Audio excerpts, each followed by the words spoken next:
There is a plot in the country to enslave every man, woman and child. Before I leave this high and noble office, I intend to expose this plot. 7 days later, he died. The stuff that's going on around us today just doesn't make any sense. And as we go through this presentation, you'll start to realize why it doesn't make any sense. And that all of this is not by accident. That all of this misery and strife in the world today is actually by design.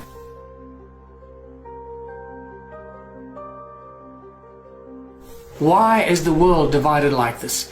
It is not by accident. All of this is by very meticulously planned action. It is all done by design through the control systems that run our world. All you got to do at all times is follow the money. You'll get to the top and discover the Rothschild banking empire and their cronies, the banking families, and what is often referred to as the royal political elite. These families that control the world did not suddenly come into power in the last 100 years. We're talking about thousands of years of royal bloodline control of the world. The Rothschilds and the other banking families pretty much own all the central banks of the world.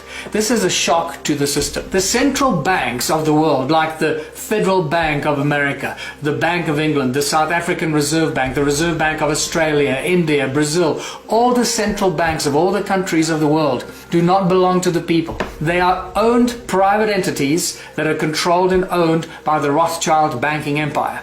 And they set the norms, the rules and the financial policies for the countries, and they lend money to the countries, the governments and the presidents and the prime ministers and the ruling parties of the different countries. And this is why we are constantly trapped in a cycle of debt, because the banks that print our money do not belong to its people.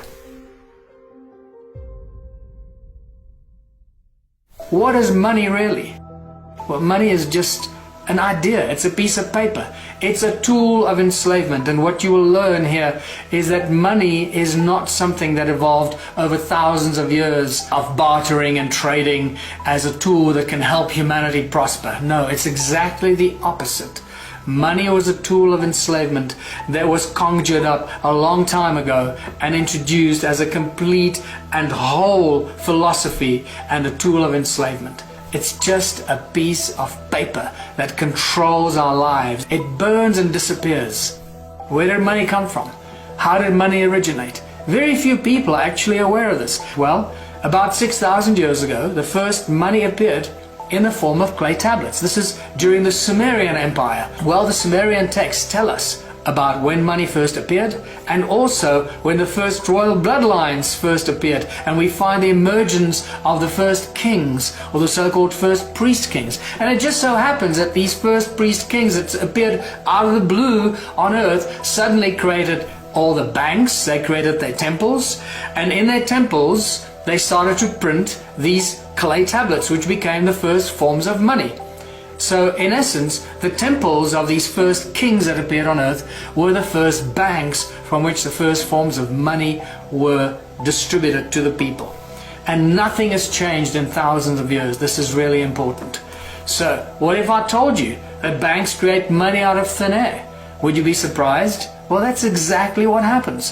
They have nothing. Money is absolutely useless. It is a piece of paper. It has no backing, and this is why it's called fiat currency, fiat money. It means nothing. It is valueless. It has no value. The only reason it has value is because we, the people, think it has value, and it's given to us as a piece of paper that has some sort of value, and we trade it and use it and go around and kill each other for it and rob banks for it and go to jail for it and do... It controls our lives from the first moment we are born to the last moment as we die. Money controls our lives. Many famous people and smart people and businessmen of the past have been aware of this for a long time. Like this quote from Henry Ford, for example. He said, "It's well that the people of the nation do not understand our banking and monetary system, for if they did, I believe there would be a revolution before tomorrow morning." Henry Ford. Many people, many great leaders of the past have resisted money, have resisted the bankers. JFK tried to break America free from the Federal Reserve Bank stranglehold on the people of the United States. This is a quote 7 days from before he died. He says, "There is a plot in the country to enslave every man, woman and child. Before I leave this high and noble office, I intend to expose this plot." 7 days later he died. What you need to know is JFK actually started to print what became known as the American or the United States note, which is not printed by the Federal Reserve Bank, and therefore taking the control away from the Fed. As soon as they assassinated him in Dallas in 1963, within 2 weeks or so, the Fed started to print the American money again, taking that control back. And this happened also with Abraham Lincoln, who 100 years before that started to print the greenback in the United States, making the American people free of all debt. And the greenback was printed by the government. It didn't belong to the Federal Bank of the Rothschild Empire. This was obviously not liked, and they lost control. This is why they shot him and got rid of him, because he didn't play their game. Who controls our governments? Who controls the bankers? Who controls what's going on here? Many people around the world call these the puppet masters. We don't know who they are because they don't want us to know who they are. Quote from Mayer Amschel Rothschild, the founding father of the Rothschild Empire in the 1700s. He says, "Let me issue and control a nation's money, and I care not who writes the laws." And that's exactly what has become of the world and our countries.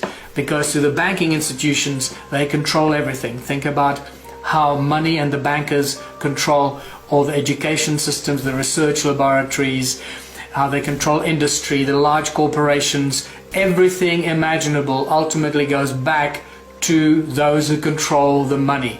Follow the money and you'll see the root of evil and the root of control as it unfolds around us. Who controls the corporations? Once again, follow the money. Always leads back to the Rothschilds' banking empire. But unfortunately, in our legal systems, corporations have more rights than living, breathing human beings. Think about that. This is unimaginable that something like this could even happen. Many people are shocked when they find out that every country in the world is registered as a corporation. And it's not just countries. It's states, provinces, cities, everything imaginable. The roads that we drive on are registered as corporations. Everything in our lives has been incorporated around us while we carry on and distracted by computer games and the news and who's screwing who and who won what game and what final is being played. While we're being distracted by the entertainment and the programming on our televisions, our world around us has been stolen from us and incorporated. And this is how, through the legal system and the corporations that have more rights than living, breathing human beings, we the people have become slaves to the corporations every step of the way.